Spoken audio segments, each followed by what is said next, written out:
Let's say you have a Raspberry Pi, but you want to be able to control your Raspberry Pi's I/O from a Maple Systems Web HMI. In this video, I'll show you how to configure your Raspberry Pi to serve as a Flask web server, how to configure your Web HMI to connect to that Flask server, and lastly, I'll show the two devices connecting and working together to trigger the Raspberry Pi's I/O.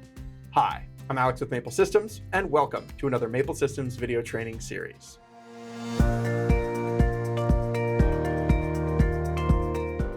To follow along with this tutorial, you'll need a Raspberry Pi with Raspbian, the default OS, loaded onto it. You'll need a Maple Systems Web HMI, which I'll be using a CMT3162XW for this example. And finally, you'll need an installation of Python and Flask loaded onto the Raspberry Pi. Now I'll demonstrate how to wire the Raspberry Pi for our sample project. To start, here's a diagram showing which pins we'll wire to what.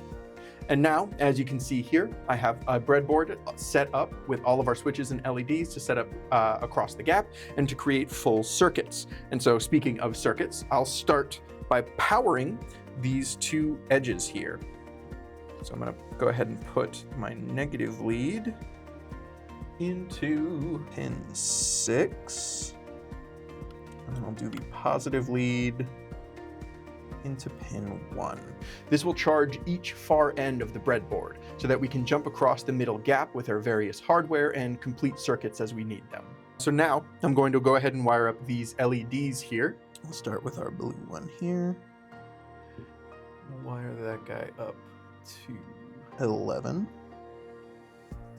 And then we'll wire up our yellow one here on the very next pin. There. That'll be pin 13. Plug that in there. It's going to be here, pin 15. And then finally we have our red LED right there.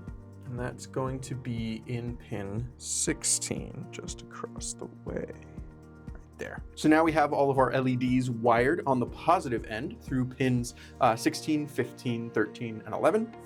And now we're going to go ahead and wire up the switches on the bottom of the breadboard. But we're going to wire these up on the negative end because we want the positive current to come in from this end. We have the button here stopping the current, and then we'll ping it here on the other end of the current to see if the current is open, and that'll be counted as a switch being on. So let's start with pin 18 right here. Pin 22, so you skip a pin there, and that's 22. We'll do that on our second one. And finally, we'll hook up pin 21, that pin right there. And there we go. Now we have everything wired up, and we're ready to turn on the Pi and start up the web server. So here I am on the desktop of my Raspberry Pi. This is what the default Raspbian Linux distro is going to look like, but we're going to go ahead and open up a terminal. And so now what I'm going to do is I'm going to double check that I have Flask installed. So you're going to want to make sure that you have Flask installed because that's going to be the primary Python library that's going to serve our web server. And as you can see, I already have Flask installed, so it just told me, hey, you already have the most recent version. Now I'll briefly go over the code. So let me cd web server app.py, neovim by the way. And so now I'm going to briefly go over the code of the sample project Flask server that you can get on our website for this integration. I'm not going to go into detail of how to program your own Flask server, but you are welcome to download this sample project and use it as a jumping off point. So to start, I'm in app.py, and this is going to be the heart of our server and serves as our main program file. At the top here, we're going to be importing a bunch of libraries that we need, as well as initializing our Flask server. And then we're going to be declaring some variables that we'll tie to the GPIO of our physical Raspberry Pi. And then finally, we hit our first route. The way that a web server works is the client is going to ping the server at a particular URL. And what we're programming here is at this URL, do this. So in this case, we're app routing to the home page. So when we first hit our IP address that's serving this page, we're going to return our index.html, which we'll go into later, but that's just a raw HTML file that we've thrown some data into. And then we have some other routes here, like this LED control. That's going to do some stuff when the front end pushes updates to the LEDs. And here's a pull. So this is going to change on the back end, and the front end is just going to infrequently hit this endpoint to try and get updates from the physical GPIO. This is for stuff like buttons. We're going to go ahead and head into templates, index.html, and this is going to be a lot simpler.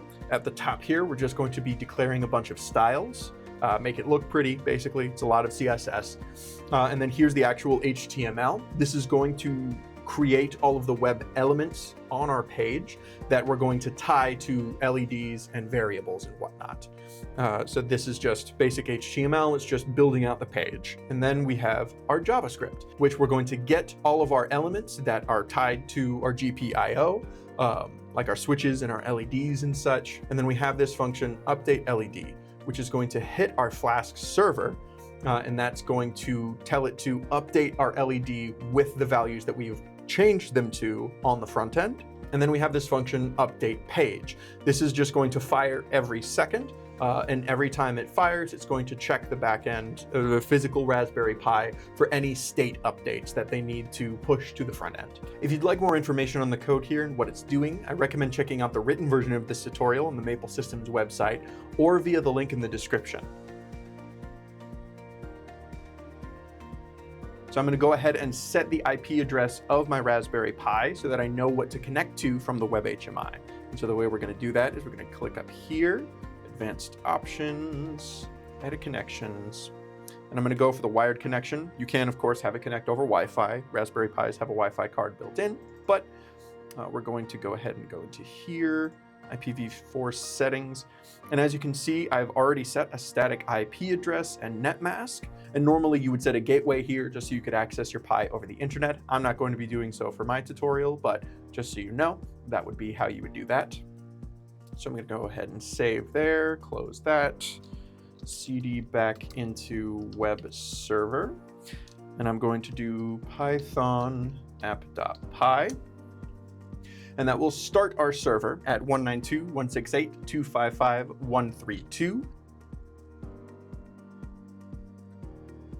Here I am remoting into my Web HMI, and I'm going to change some network settings to make sure that it's able to connect properly to my Raspberry Pi. So to start off, we'll go into the network settings here, and we'll go to LAN 2, the LAN that's plugged in on the back here.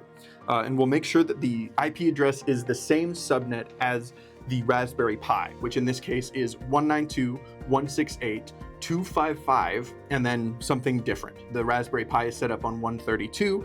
I'm here at 219. So making sure that that last number is different is important.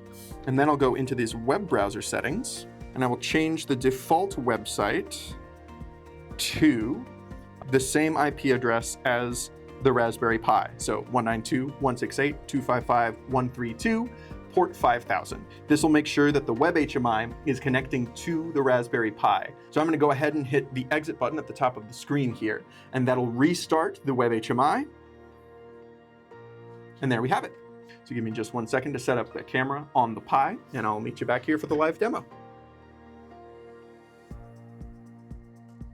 And now you should also be seeing a breadboard wired up with a bunch of different inputs and outputs that are tied to bits in my Python program, which I should be able to control from my Web HMI here. Let's start with the LEDs. So when I flip these two checkboxes in the center of the screen, you should see LEDs flip on. First the red one, and now the green one. Now turning those off. Here's the yellow one,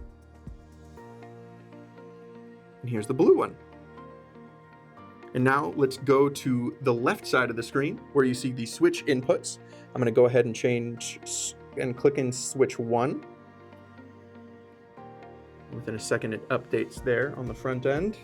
On switch 2, now switch 3. And I'll do all 3, and they all turn on. And that about does it for today. If you'd like a written version of this tutorial, or for more of our integrations tutorials, visit our integrations page at maplesystems.com. We'd also really appreciate it if you could leave a like on the video if it helped you out, and subscribe if you'd like to be notified of when we make more videos. Thank you so much for watching, and I hope you have a wonderful day.